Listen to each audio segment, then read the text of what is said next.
Mon petit padawan, tu le sais sans doute déjà, mais la garde en boxe anglaise, c'est super important.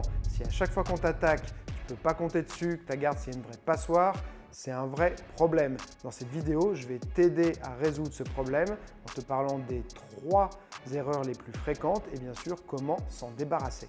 Première erreur, c'est une question de position. Souvent, ce qu'on voit, notamment chez les débutants, c'est le fait de se tenir tout droit comme ceci et on va protéger ou sa tête ou son corps, mais on n'arrive pas à protéger les deux en même temps. Donc forcément, il y a des moments où il va y avoir des ratés et on va se faire toucher. Si par exemple, Hélène, je suis comme ceci, elle attaque en haut et elle voit que c'est ouvert en bas, elle va aller chercher, boum, au corps. Okay, donc ça, c'est un problème. Et vice versa, elle va m'attaquer au corps, je vais baisser ma garde et elle va remonter au visage en crochet par exemple. Et là, boum, je vais me le prendre. Donc, pour solutionner ça, on va faire ce qu'on appelle une rétroversion du bassin. Donc, je vais serrer les fessiers et les abdos, les activer en les contractant pour raccourcir, comme si je voulais rentrer mon ventre, ici. Ensuite, je vais arrondir mon dos et de là, je vais avoir une bien meilleure garde. Si elle vient m'attaquer, boum, ici, ça protège. Okay. Après, à savoir que même si ta garde est hermétique, ce sera rarement du 100% où tu vas prendre aucun coup, mais tu protèges, on va dire, les zones les plus importantes, les plus vitales, et tu limites vraiment les dégâts. Parce que forcément, si j'ai soit complètement levé, je vais prendre dans les côtes, je vais prendre au foie, et donc ça peut être un KO. Et si j'ai les bras baissés, je prends dans la tête, et c'est pareil, ça peut occasionner un KO.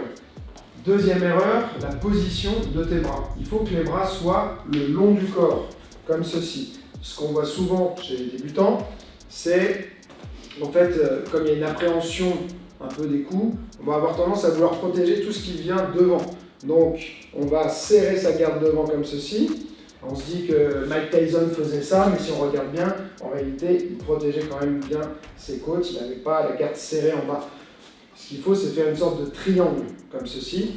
Et donc, si j'ai la garde complètement serrée ici, je vais me protéger sur tous les directs, mais dès qu'elle va aller au corps, boum, en crochet ou en uppercut, je vais prendre, et donc je ne suis pas bien protégé.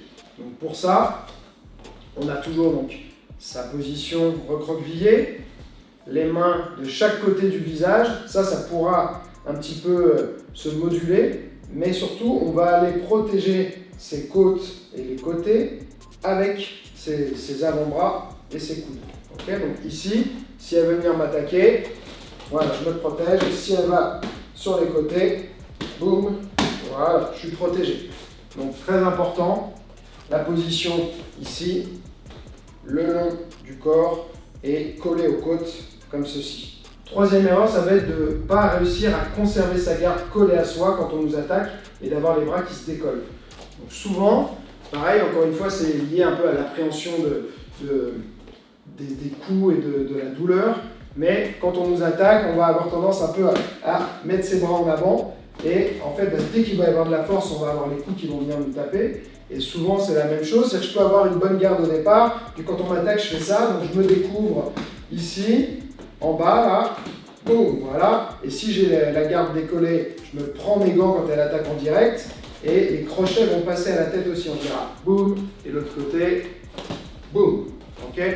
Donc, très important, c'est de réussir à ne pas paniquer et conserver vraiment sa garde. Je suis là, on est en train de boxer, elle vient m'attaquer, boum, je colle ma garde et je ne panique pas, je ne cherche pas à décoller mes bras de mon corps et de ma tête parce que c'est mes boucliers qui me protègent.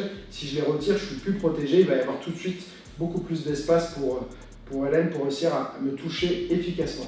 Un autre conseil important, c'est de continuer à regarder ce que fait ton adversaire, de ne pas regarder le sol. Parce que quand on va se recroqueviller, et une nouvelle fois, c'est lié à la peur des coups, mais si elle m'attaque, je vais avoir tendance des fois à bien mettre ma garde, mais à baisser ma tête et plus du tout regarder ce qui se passe. La tête, sa tête, j'ai pas besoin de la voir. Par contre, tout ce qui est zone d'épaule, le buste et tout, c'est de là où vont partir les points. Ça, j'ai besoin de le voir. Donc, il faut que j'apprenne à me recroqueviller, mais continuer à regarder ce qui se passe. Boum. Et de là, je vais pouvoir, en réalité, un petit peu bouger mon buste sans forcément bouger mes bras. Le meilleur exercice pour s'entraîner à ça, c'est moi ce que j'appelle la rétention de garde. On peut le moduler en termes de vitesse, en termes de puissance. En général, 1 minute, c'est suffisant. On peut faire plusieurs rounds comme ça, on peut faire plus longtemps aussi, mais c'est pas très agréable comme exercice, donc vaut mieux faire on va dire des répétitions courtes, 1 minute en général, c'est déjà bien. Je mets mon pied arrière près du mur.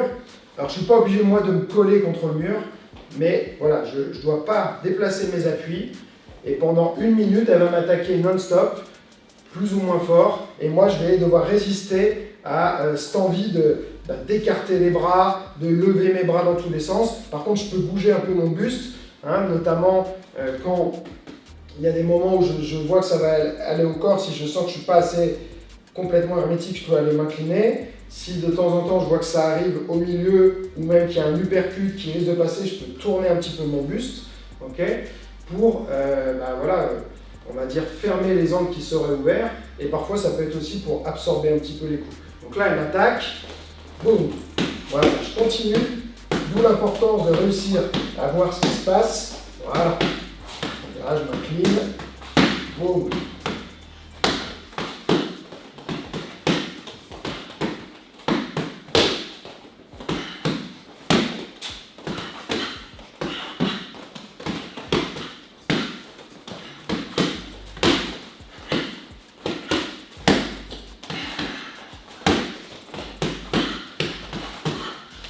Ok. On n'a pas fait 1 minute, mais je pense que tu as compris l'idée. Une autre astuce que tu peux faire, moi je ne le fais pas souvent, mais il y en a pour qui ça fonctionne bien, notamment ceux qui ont peut-être un long buste et qui ont du mal encore comme ça à bien couvrir, ça va être d'essayer d'ouvrir ton gant. Alors tous les gants ne sont pas suffisamment souples pour le faire, mais au lieu d'avoir vraiment la partie ici, en fait, cette partie-là qui est au contact, tu essayes de déplier et de monter un peu plus, et comme ça tu gagnes quelques centimètres. Donc au lieu de faire ça, tu ouvres tes mains, boum, et tu colles ici. D'accord? Ça peut te protéger un peu plus. Si en fait tu es en boule mais que tu as encore un peu les tempes qui sont à découvert, tu fais ça, ok? Et là tu es encore un peu plus protégé en termes de hauteur. Après, moi c'est vrai que j'aime moins le faire parce que je trouve que c'est une position, en tout cas avec mes gants qui sont peut-être pas hyper souples, où je suis obligé de pas mal forcer pour déplier mes bras, mes doigts, pardon, et ensuite je ne suis pas tout de suite en position pour frapper. Donc voilà, à voir en fonction de tes gants, en fonction de comment tu le ressens, mais c'est une petite astuce que tu peux tester.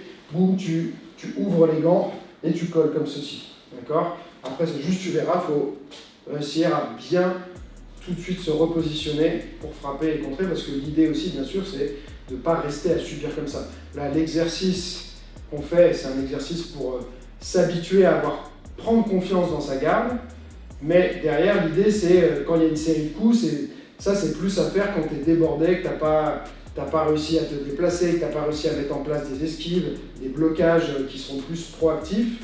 Et c'est un peu, on va dire, l'issue de secours. Tu n'as pas d'autre solution, boum, tu rentres dans ta coquille et tu te protèges. Et après, il faut essayer soit de se déplacer, soit de contrer, mais il ne faut pas rester longtemps comme ça, parce qu'on le voit dans les matchs de boxe, il y en a qui essaient de le faire. Alors il y en a qui sont vraiment très très bons, qui ont une garde hyper hermétique, mais au bout d'un moment, on finit quand même par trouver des ouvertures. Il y a aussi tout ce qui est manipulation de garde, par exemple, si c'est toi qui te mets le dos au mur. Elle a une bonne garde ici serrée, il y en a qui vont frapper, mais à un moment, il y en a aussi qui vont venir abaisser pour rentrer ou retirer pour rentrer. Donc, il faut quand même essayer de limiter le temps. Il ne faut pas laisser l'opportunité à l'autre de faire ça et de construire son jeu, parce qu'au final, même si tu es protégé, tu es en train de prendre des coups. Si toi aussi tu veux te faire plaisir dans ta pratique, suivre des entraînements avec moi en temps réel et même que je te coach, va voir ma nouvelle plateforme, le Netflix des arts martiaux, le Jedi Club, tu as le lien dans la description. Je te souhaite un joyeux entraînement et n'oublie pas, celui qui croit savoir n'apprend plus, alors garde l'esprit ouvert.